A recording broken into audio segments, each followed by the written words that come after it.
তিন দিন ব্যাপী চুয়াডাঙ্গায় ফল মেলার উদ্বোধন করা হইল।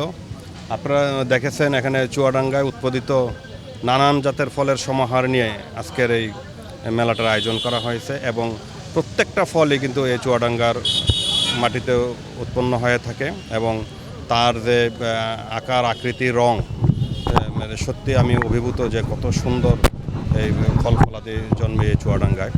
আসলে আপনারা এই মেলায় আসবেন, আসলে এই চুয়াডাঙ্গার ফল সম্পর্কে আপনাদের ধারণা হবে এবং আপনারা আশা করি এই চুয়াডাঙ্গার ফল সম্পর্কে দেশবাসী জানতে পারবে এই মেলার মাধ্যমে।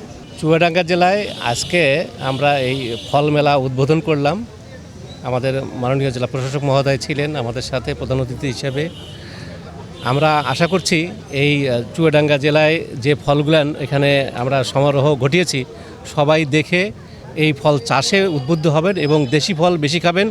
দেশি ফলের পুষ্টি বেশি। আমাদের এই দেশি ফলগুলোকে যদি এগিয়ে নিতে পারি তাহলে আমাদের পুষ্টির চাহিদা কিন্তু অনেকাংশেই পূরণ হবে। সেই নিরিখেই আজকের এই ফল মেলা।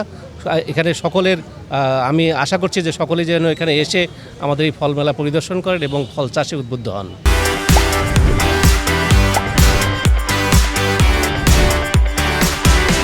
বিভিন্ন জাতের ফল বাইরে থেকে এখানে আসতেছে, এসে এই ফলটা সম্প্রসারণের চেষ্টা করা হচ্ছে ব্যক্তিগতভাবে আর কি। আমি দুই একটি বাগান পরিদর্শন করেছি, বিশেষ করে আঙ্গুর বাগানও পরিদর্শন করেছি। তাদেরকে পরামর্শ দিয়েছি যে তারা যেহেতু চারা বিক্রি করার আগে তারা যেন এই কীভাবে ফল উৎপাদিত হবে সেই ব্যাপারে একটা লিফলেট ছাপায়ে চারার সাথে অন্ততপক্ষে একজনকে দিয়ে দেয়, তাহলে তারা প্রযুক্তিটা পাবে। শুধু চারা পেলে হবে না, চারার পাশাপাশি যেন প্রযুক্তিটা পায়।